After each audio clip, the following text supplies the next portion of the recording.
I will begin explaining CDR.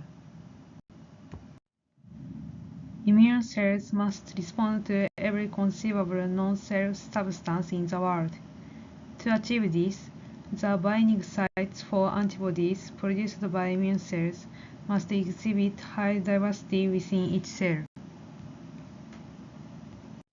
However, humans have only approximately 21,000 genes encoding protein information, and even including mRNA genes, the total number is at most around 30,000.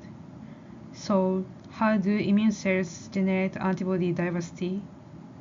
The answer can be found in the hypervariable region. The hypervariable region is a part of the antibody that is particularly rich in amino acid sequence diversity.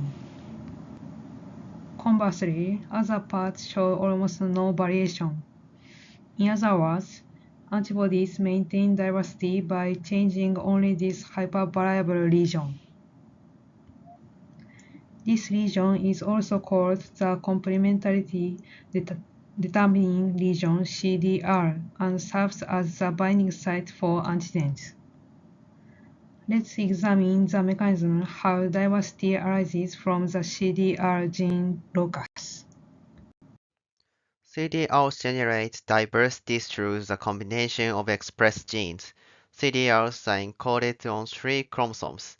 The light chain L chain genes are on chromosomes 2 and 22, while the heavy chain H chain genes are on chromosome 14.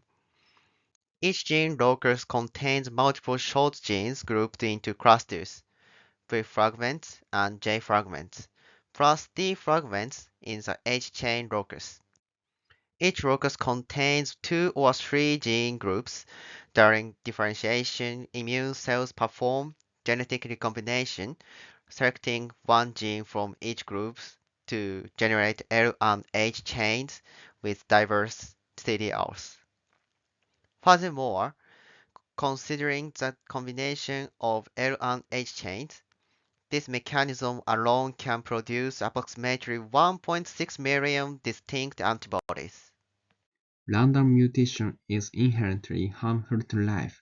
This is because, typically, when random mutation occurs, the amino acid sequence of a protein also changes. Consequently, the structure, function, and activity of the protein are altered. However, in CDRs, this random mutation is harnessed as the driving force for diversity. When genetic recombination occurs via enzymes, random changes in nucleotide sequence or the insertion of nucleotides at fragment injections deliberately alter the amino acid sequence. This is said to increase the number of antibody types produced by a factor of 3 times 10 to 7.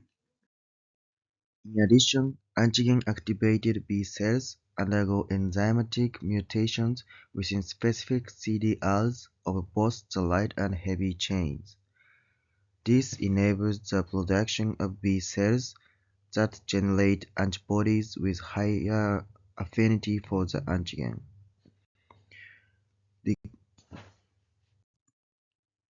Recombining DNA itself is a method of gene expression control entirely distinct from that of normal cells.